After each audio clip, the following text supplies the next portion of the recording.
we will have an interfaith prayer vigil. Some of you know me, of course, as the chairperson of the Democratic Party for the last 10 years. But what you don't know is that the 40 years before that, I was an ordained pastor. I still am ordained. I'm a retired Lutheran pastor. And we will be together with other leaders of faith, from Unitarian to Seventh-day Adventist. We will be together to pray for the safety of immigrants. And let's keep in mind, in the Rowan Salisbury School District, over 20 different languages are spoken. It isn't just Spanish. Over 20 different languages are spoken. So we gather together to pray for the safety of immigrants this evening, 6 o'clock in front of the ad building, downtown. Senior Democrats will meet at 1 o'clock this Tuesday. And if you haven't done so, by the way, if you look at the screen over there, you will see that's the Rowan County Democratic Party website. And if you go to social media there and click and go down, you will find Facebook, Instagram, Blue Sky, YouTube, etc., all the different channels that we're on. You can check out the Senior Democrats announcement of their program. They're going to be dealing with how to understand AI and what's on your computer that you don't know about. So go to our RowanCountyDemocrats.com, and that screen will come up, and you'll be connected to all the different things that we're doing. Thursday the 17th, we'll have another demonstration downtown alongside Bell Tower Green. The last time we did this, Joyce, how many people did we have the last time? She just stuffed something in her mouth. She's putting up her hand with 5 and then 2 zeros. Okay, 500 folks showed up for the last demonstration. So keep that in mind. That's Thursday night. It's the anniversary of the death of John Lewis. Dems After Dark. It's party time. Democrats don't just be serious. We also have fun. The 5 Easy Street. It's a nice place. What's the name of Samantha's place? The White Rabbit. The White Rabbit. Okay, thank you. And then Democratic Women will be organizing on the 26th here at the office. The Blue Wave Bookworms, we've been studying Timothy Snyder's book. We spent time with his little book on tyranny, and this month we're continuing the discussion of his excellent book on freedom. And we have, there are, I think, 18 or 20 folks showed up for that book discussion last time. And the Fun Fest at Schoff's Wagon Wheel next month on the second Saturday. Okay? Turn over.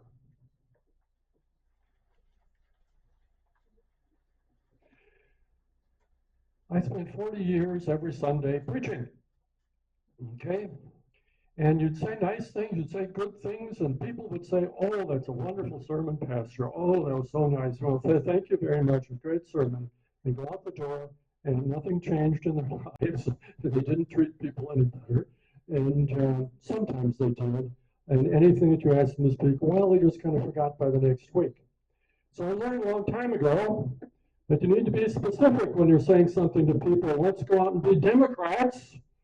What do we mean by that? Well, here's the list. This is like an assignment sheet, okay? We're back in school again. This is an assignment sheet. We got to be utmost serious. Let's listen to what John Lewis said. Do not get lost in a sea of despair. Be hopeful. Be optimistic. Our struggle is not the struggle of a day, a week, a month, or a year. It is a struggle of a lifetime. Some of us have been doing that for a long time. Every so often we've taken vacations from it, or maybe we are just starting to get plugged into it. But this is a struggle of a lifetime, and now more than ever. Never, ever be afraid to make some noise and get in good trouble, necessary trouble. The words of John Lewis. The words of John Lewis. So what does that mean specifically? What does that mean specifically?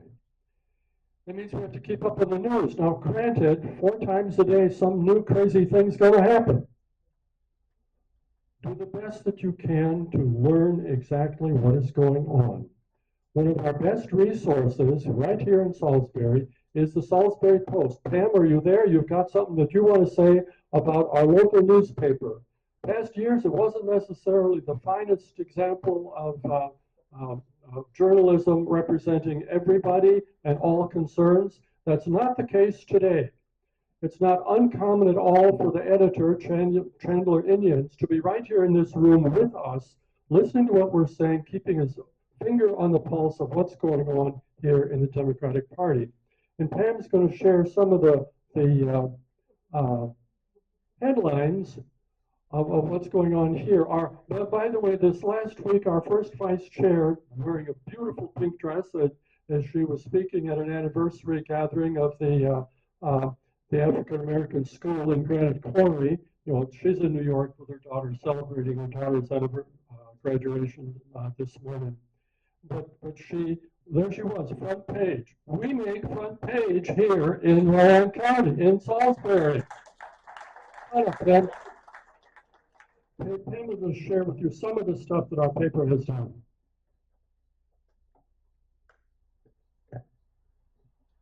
Thursday's paper was an excellent example about how the Post is providing not only local news, but also state and national news. It's very fair, and I think that can be told in the headlines that they're using. The headlines are very factual. They are not misleading in any way. So in addition locally to the breakfast today and the prayer vigil on Thursday, it also talked about how Rowan County is now going to offer low-cost rabies vaccines and how to apply for those because they found a rabid fox in the vicinity. It talked about how the Salisbury Citizens Academy would open soon. Talked about how communities, schools are collecting supplies that will be needed before we know it. And it talked about all of the people that are filing for office. So to keep in touch with what is actually happening, to know that you are getting factual news and not someone's opinion off of Facebook, read your local paper. You know, if you can subscribe, you can get it delivered, you can take it online. But the biggest thing is to let them know that you're reading, that you like what you are seeing, because hometown newspapers are disappearing. It recently happened in Stanley County. It's now it's now becoming a rag instead of a real newspaper. But here in Salisbury, we have the Salisbury Post. It talked about how Governor Stein vetoed some of the bills that were coming across his desk. It talked about how North Carolina lawmakers are urged to act at federal cuts, as those federal cuts threaten state services. And then a few of the things, and again, this is just in the Thursday paper. They talked nationally about what Trump's tax laws will mean to young Americans. It talked about Trump's trade blitz and how it's producing few deals, but lots of uncertainty. It talked about the Texas floods. It was talking about what was going to be happening soon in New Mexico. It talked about how U.S. faces more frequent extreme weather events, but attitudes and actions aren't keeping up. That was an entire article just by itself. It talks about how the U.S. has the worst year for measles in 3 decades. And then even on the national level, it talked about how Russia was battering Ukraine with more than 700 drones, the largest barrage of the war. That's a lot of news to get in one place. And we need to support our local paper. They are disappearing all over the nation, and we are so fortunate to still have this. Thank you.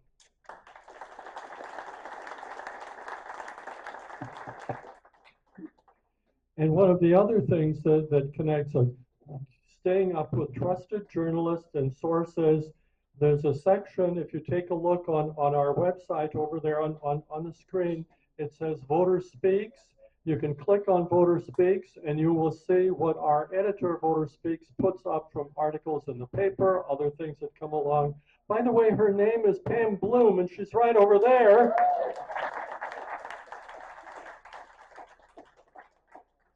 Now, as this information is coming to you, learn it.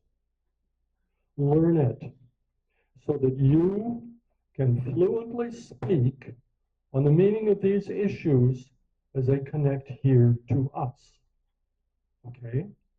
That means studying this stuff well enough so that you could get up and give a speech like you did in a civics class in high school, or if you were in college in a speech class, you can get up and give the speech knowledgeably and truthfully. Become fluent in the issues. Like, what do I mean? How many of you can tell me what habeas corpus is? Raise your hands. Oh, that silly Latin phrase? That means that if you're arrested, they have to take you to court and prove why they arrested you for some good reason. That's what habeas corpus is. And if they just go around arresting people and throwing you in jail and shipping you to El Salvador, that is breaking the basic rule of law in a democracy, habeas corpus. Why does electing Anita Earls matter? How many of you know who Anita Earls is? Okay, well, let me explain things. Anita Earls is on the state Supreme Court here in North Carolina. She is finishing an 8-year term. We just won the Allison Riggs election, finally, after 6 months.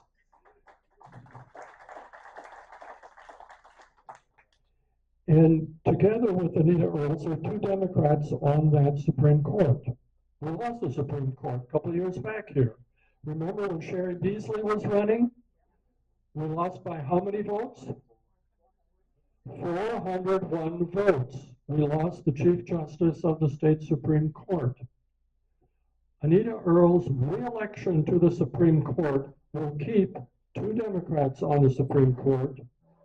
And then the next time through in 2028, 3 seats are up. So if we keep Anita there, and in 2028, within those 3, we'll be back to a majority on the state Supreme Court. So if we lose the election for Anita in 2026, we've lost it through till 2030. Well, that's why it's important to know who Anita Earls is.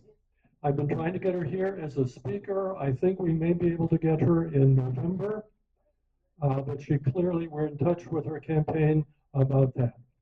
What else is going on that's important? Pam was just lifting up some of the things in the paper. In today's paper, well, it's actually tomorrow's paper, there's a letter to the editor from Karen Puckett. Karen Puckett is an advocate for education. She was a teacher in a they called them librarians in the olden days, I forgot.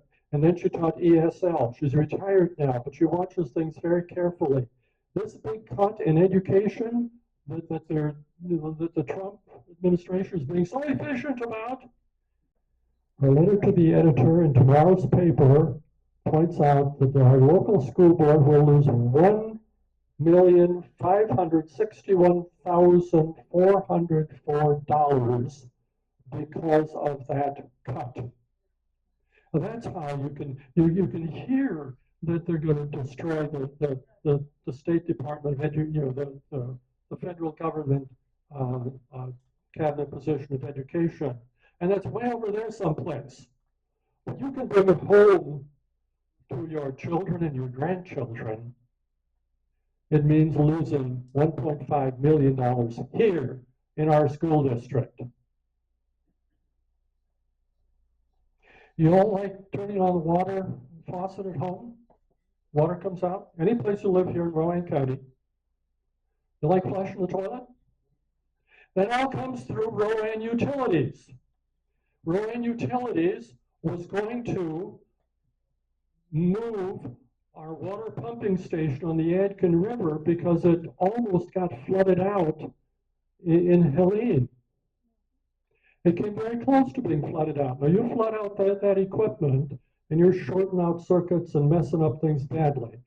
And so the people making decisions about this 5 years ago said, we have to move that pumping station to higher ground.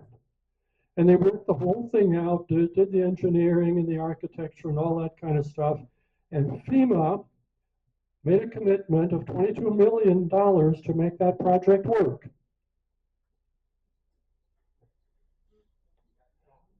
And it got cut. As I was talking with the city manager the other day, I said, you know, maybe we ought to tell them how efficient it is to have FEMA come in and provide bottled water to all of Rowan County because we screwed up. They screwed up and took back that $22 million. This is how you take issues that are up here that seem to be so far away. Oh, they're going to cut FEMA, blah, blah, blah. You know, that's so far away. No, it is right here. It is you turning on the faucet here in Rowan County. So what I'm saying is learn to connect these national state issues to local stuff, how it affects you and me. I was walking my dog yesterday, and one of my neighbors was kind of a practical joker, was sneaking up behind me as I was paying attention to my dog. And so we started conversation. It was a fun kind of guy. And as we were talking, he said, and how's your wife's health? Because she's had some problems. And I said, and how are you? Thinking, here he is playing nursemaid and also, you know, working, etc. And he said, well, I had to go see my doctor to get some anxiety medicine. What? Well, he said, you know, with all the stress of my wife's heart surgeries, etc., but what's really bothering me is work. He works for a company, and I forget all the details, but he works in putting together proposals and bids on pieces of machinery that go together to make things, but it's the equipment comes from all over the world. So he has to juggle what tariff is going to cost how much for that company in order to put together whatever the thing is that they're trying to make.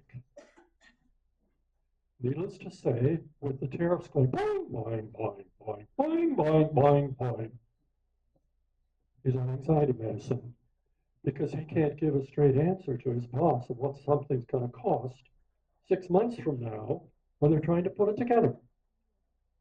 Well, that's how decisions going on at the federal level affect my neighbor. And that goes on all around us. So learn how to connect what is being talked about in terms of national issues into local stuff so that people can see the connection. So people can see the connection. Yes, yesterday at the Board of Elections, while Lori was signing up, we were talking with one of the other guys on her town council. He's a Republican, right? Oh, he was a Democrat. Oh, well, wonderful. No wonder he understood what I was talking about. But you don't have to be a Democrat to understand how you get screwed up at the local level with stuff like FEMA pulling that 22 million. Now, how do we take this mission? And that's what it is. It's a mission. It's a calling. It's an assignment. How do we take this that we are learning, that we find challenging for us, and include other people in it? Okay. Well, the traditional thing that we do as Democrats is try to organize precincts, pulling together a minimum of 5 people in each precinct, and there are 42 in the county, pulling them together and saying, we're going to have an organization, and we sign on a piece of paper, then we say, oh, we got to organize precinct. Okay, fine. That's the bare bones. But what we really need to do is pull together at least 5 people in every one of these precincts and start talking about this stuff together. Because the people who are out there think that they're the only Democrat in Rowan County. They're not. They need to know that there are close to 100 of us here at breakfast. And 100 of us were here last month when Jane Nichols was here. And there were 140 jammed into this room when Anderson Clayton was here. We have power. As one of our candidates said, the power is in the people. That's what democracy is. The power is in us. Okay? So as we want to get those groups together in our geographic area, and we even have out in Bradshaw, where's Bradshaw District? Way the heck out south? It's north of Enochville. Where's Enochville? Okay, you know. Okay, but Teresa found 5 people out there to get together, and now you'll try to bring them together. Okay, so it's the easiest thing in the world? No, it isn't. You want help? We got help. Joyce, will you please stand up? Where's our help? Well, that's why our county executive board said, okay, go out there and hire somebody to do organizing. There she is, okay? So as you want to do that, bring it to, and that's meeting some new people that you don't know. But if we take democracy seriously, we're going to do that because it's important. Now, you can go to your county commission, town council meetings. If you really want to know what's going on, and you have to go often enough to figure out what on earth are they talking about. You know? But then after the meeting, you buttonhole them and say, what was it you were talking about? Put yourself forward. Don't be afraid to ask questions and learn. And a lot of these are now online, so you can watch online if you can't be there in person. But get there in person, show your face, so that they know who you are. Okay. We, as a county party, obviously, the sheet on the other side tells you that we're doing a lot of stuff here. Now we got to do more. There are other things that we can be doing. So what are some of those other things? You know, to be specific. One of the things I learned as that pastor giving nice sermons is more than just people walking out the door and saying, fine sermon, pastor. It's what are you going to do as you're going out that church door? What are you going to do as you go out this door? Well, one of our precinct chairs this morning isn't here, but she emailed me and said, sorry, I'm not going to be there. I'm going to be out canvassing with Democrats this morning. You know, and so someplace out, she lives in Landis, so probably out that direction, okay? Canvassing is ringing doorbells and saying, hello, are you concerned about? I am, okay, and having that conversation. And these canvassing events, you will see them advertised, you know, Joyce and I will put them together. You'll have them on our website to come, to become involved. There is training, there's specific instructions of how to do this. There are even model conversations to have, and there are ways to ring the right doorbells to get people out, okay? On your table, in front of you, is a sheet that says what you're going to sign up for. As I'm going through all this stuff, look at that sheet. I don't want you walking out here and not having taken that sheet seriously, okay? Some people aren't into ringing doorbells, but they are into making phone calls. You know, one of our champions of that is Whitney. Where are you, Whitney? Whitney's one of the persons, you know, she's got a key here to the office, and Scott Hoffman set up all these phones over here, so we can do phone banking right out of the office here, calling people. And again, the lists of names of the people are provided for you. Model conversation is provided for you. Don't be afraid to say, I'm willing to try this. Be connected to our social media, our website. Now, in the process of all of this, you met some of our municipal candidates, and you had a first introduction to our congressional candidates. They need help. Will all the candidates please stand up? Okay.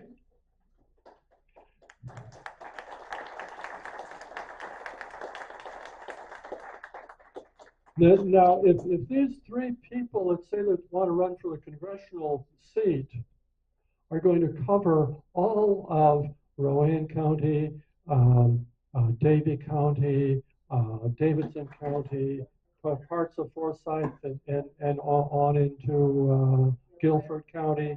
Okay, they're going to need a lot of people. Now, if Lori's going to get reelected down at Granite Quarry, she's going to need help in Granite Quarry too. Okay, you know, and our council persons for Salisbury, they're going to need help here covering Salisbury. So it's a lot of territory here in Salisbury. Population 37, 38,000.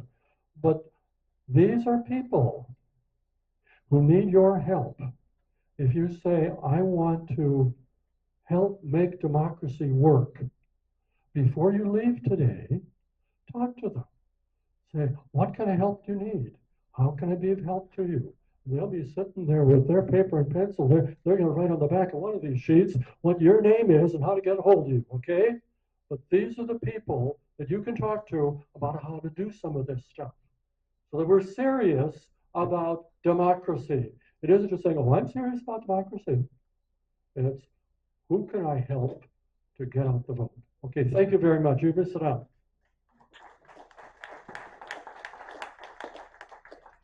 Oh, and by the way, they all need money to run for their campaigns. You know, and I'm serious. This is one of the things I always have to teach candidates. Ask for money. Just nodding here. You know, it's not the easiest thing to do when you've never personally put yourself on the line and say, I am worth you giving me $1,000 to run this campaign. You know, they're like, can I really ask somebody for that? You know, the answer is yes, you can. Yes, you can, and you've got to, because campaigning is expensive. You know, signs, you know, if you're lucky, you get them for under $10. And there are ways to do this. I think Rebecca Childs found out a way. She ran for Board of Education, and etc. And anyhow,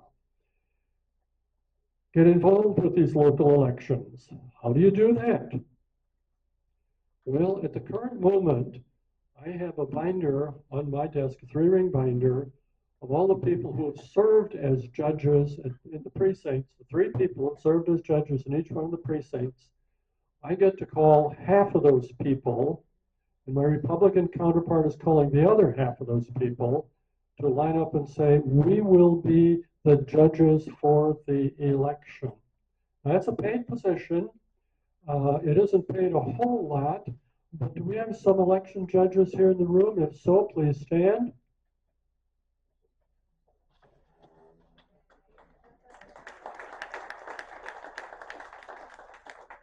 And we've got others as well. Yeah, there's Annie. Annie's been doing it forever.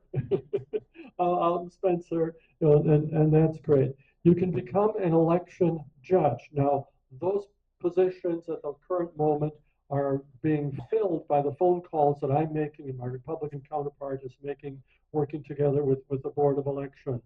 But if you would like to do that, let me know. We will put you on the list. You can go through the instructions and the learning of how to do that, and then you can become an assistant in the polling place. And judges are selected from the people who have been assistants there. And in some cases, a chief judge, Meg, you know, we had the long and the short of it standing up here a moment ago. You know, the short of it, she's the chief, you know, and Lynn is the just a regular judge. But you get to work with them by saying, yes, I want to work with them. You fill out the forms. You can even go through the training. And then Meg can pick you to be one of the assistants in the polling place. And that's an election worker, an assistant. That's also a paid position. Now, there's one drawback to doing this, and that is that you cannot hold an office in the local party. You cannot. This is totally nonpartisan, and the people who are trained to do that, our Board of Elections is excellent. They would take care of that, and our staff is excellent. 2 other things that you can do to be part of an election is be a poll observer. Now, we know that the Republicans have put on this huge campaign about voter integrity, okay? And so they have people in all these polls watching the people who were selected on a bipartisan basis, appointed as from the bipartisan board, trained by a bipartisan, nonpartisan staff, to watch them to see to it that they're doing a good job and not cheating. That really strikes me as kind of strange. But in order for us to be present, we have to have people there to watch the people who are watching the people who we appointed in the first place. It sounds kind of funny, but yes, that's important. And we've had poll watchers in the past to be there to observe. It's probably the most boring job in the world, but still to watch and see to it that nobody's messing up, or that the other kind of poll observers aren't intruding in any way. Okay, you can also be a poll greeter. That's the person outside who's passing out the sheets saying vote for Democrats. All right. Speaking of the Board of Elections, last month we had this big poster up here to say, thank you, John Hudson, for the 28 years that you have served as a member of the Board of Elections here in Rowan County. By the way, he told me his grandfather was on the board for 40 years. So it's a family tradition there. And we were thanking him because he was, bowing out of that position, and we had recommended the names of Catrelia Hunter, who was the first African American to ever serve on that board, and Ken Stutz, who's a lawyer, as John is a lawyer, to have those two names along with the third name that's always there. It's kind of a backup but never called on. Ilya Gagarik. Ilya, you can wave your hand.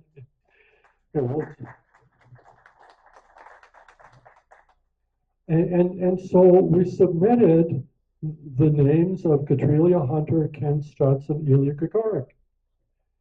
And the State Board of Elections appointed John Hudson and Catrelia Hunter. There was an article in the front page of the paper, and I was aghast. I found out before that because Ken had seen the list that the State Board was voting on and said, what is going on here? And I immediately called our person at the North Carolina Democratic Party who submitted those names. And she's a lawyer too, who submitted the names to the State Board. And she couldn't figure out what had happened. We still haven't figured out what had happened. But I got a phone call from her yesterday that the State Board of Elections is acknowledging that they made a mistake. Thank God. And the way through this is they recommend that John Hudson just send a nice little email saying, thank you very much, but I decline the appointment. And as soon as that happens, then there's a vacancy, and our Catherine Lawson, who's with the State Democratic Party, will resubmit Ken's name. And this can be done fast enough so that the State Board meets on July 21st. All the members of the county board are sworn in on July 22nd. So if all this falls into place correctly and accurately, I will deliver the thank you card to John Hudson. Ken will be appointed, sworn in on the 22nd. And the crucial part about that is the training for the people who are appointed to the state, County Board of Elections go to a training conference the next day. So all of this has to fall into place properly, but I believe that it will. And as soon as that's true, I will put a press release into the paper to explain all of this stuff so that we can get another article on the front page of the Salisbury Post. Okay? Now,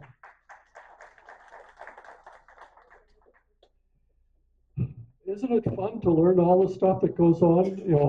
But really, each one of us is called to do a particular piece of it, and have a part in this, and we all do.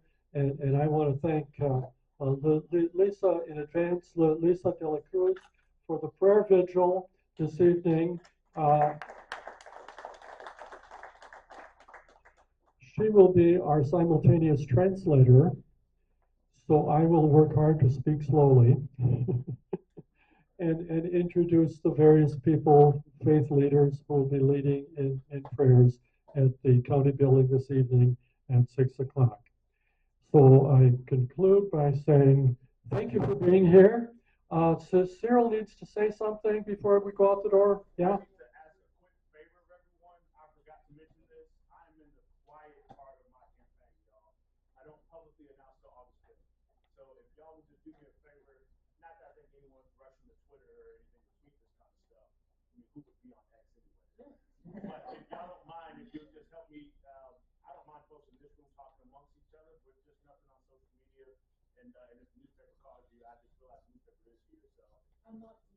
Okay, you're not. You're not. Okay. I'm just an advocate. Okay, thank you so much. I was gonna say, yeah, if y'all can do me a favor, August 5th, I'll do a public announcement. So if we can just kind of keep it on the list, I appreciate it. Thank you. Okay, Cyril, is that also true for you? And, you know, she is still a government employee, so she has to be very careful because the Hatch Act says that you can't do that while you are a government employee. Okay. I think you're free to say anything you want to, though. I am officially running. Please put it out Twitter and everywhere else.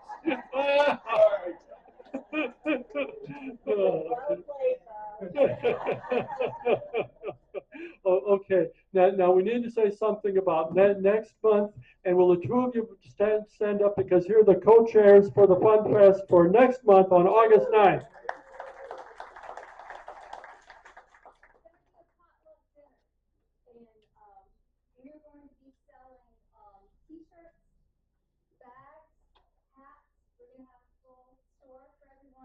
Drawing, 50-50 drawing, a silent auction.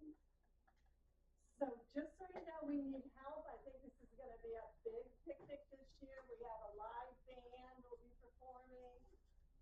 So we would like and appreciate anyone's help in setup or cleanup, because this is going to be a big event and we want it to go off without a hitch. We want to make sure everybody knows that we're proud Democrats and we do a great job. So I look forward to seeing you all there, and I think it's going to be a lot of fun. So thank you.